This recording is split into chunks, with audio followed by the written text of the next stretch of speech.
the Earth's moon is neither a spaceship nor a natural satellite. It's an eye, and this is sci-fi fantasy content elements of creative writing.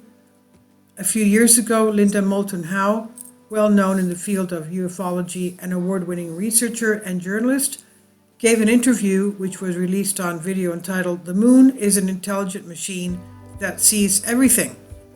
For the skeptics, it's a conspiracy theory, but for me it was an occasion to write an entertaining, satirical, imaginative story which has nothing to do with reality, neither with the persons nor with the situations mentioned and described. The fantasy story begins immediately. A few years ago, the National Archaeological Museum received an emotion detection system. It's essentially a new lie detection technology that will be used mainly in courts or other situations, and the original destination was to arrive and settle at a court in the Athens court of Supreme Court, but a protest march on the avenue there prevented the car from reaching its destination. For fear of incidents, the driver was ordered to unload the machine at the National Archaeological Museum, which is not far from there. The course ended, the days passed, but the expensive device was left in a temporary position in the corridor next to a door outside the room with the moon rocks. It's not well known, but some of the lunar samples from NASA's historic Apollo 11 mission were donated to Athens in 1970 by the US government, as well as other countries that have been kept in the National Archaeological Museum since then. For reasons that no one ever understood, the machine was forgotten in the museum, while a new machine was ordered to go to the Supreme Court there. You now know how the organization works in Greece, but in this case, this disorganization led to a great discovery, I would dare say huge and world-sized. Much later, one day, the forgotten package with the emotion detection system in the museum outside the room with the moon rocks was thought to contain a photocopier. They opened it up to use it and plugged it in. It struck no one that it had nothing to do with what they thought it was. Everyone, for some reason, thought it was a high-tech photocopier. On the other hand, no one could figure out where the papers needed to be passed to make copies. They were pressing random buttons, but nothing. Since the cleaner had to clean and mop the floor under the machine, they opened the door to the moonrock room and pushed it inside. Then the indications that initially seemed normal started going crazy. Fortunately, someone came along and explained that this thing was not a photocopier, but an emotion detection system intended for the courts. "And is that why the Cotrans look guilty?" said the cleaner, mocking, referring to the rocks from the moon. Then the technician's eye flashed as if a crazy thought crossed his mind.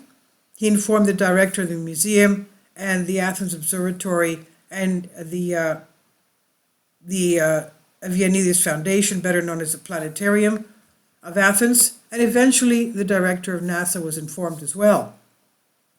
Competent NASA technicians found that when a corresponding emotion detection system they received was found near rocks from the moon, there were indications that they too were doing the exact same thing. They detected emotions. After tests and many repeated experiments, it was confirmed that indeed the rocks from the moon were able to detect human emotions. Unbelievable, but very well documented. Although the emotion detection system developed at the University of Bradford was designed to read a person's dilated pupils, lips pursed in uncertainty, subtle muscle contractions that furrow the forehead, changes in breathing, and even increase of blood supply under the skin, for some mysterious and unknown reason, the algorithms were reading the emotions recorded in the rocks from the moon.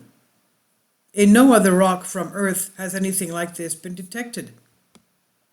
The scientists' conclusion was that the moon is an intelligent emotional machine that sees and reads people, and that it sends all the data somewhere else, unknown where. They wondered, in addition to reading human emotions, is it able to modulate and or alter the emotions of people? Everyone now seems to agree that the moon is not what we think it is, possibly not a spaceship since it does not travel, although it could be a decommissioned vessel. Could it be a whole machine, a huge machine? Maybe it was something like a computer watching and observing the Earth and sees everything. Is it, in other words, an eye? And what exactly is it watching? Us, the people only? The Earth and nature? All of these together? Or is it simply recording its perpetual journey through space? And what does it do with any data it collects? Does it process it and send it somewhere else? No one could answer for sure. The case was classified as top secret. And this I've translated for you from a Greek article. Please leave your comments. Thank you for your support. Kindly support my Patreon account.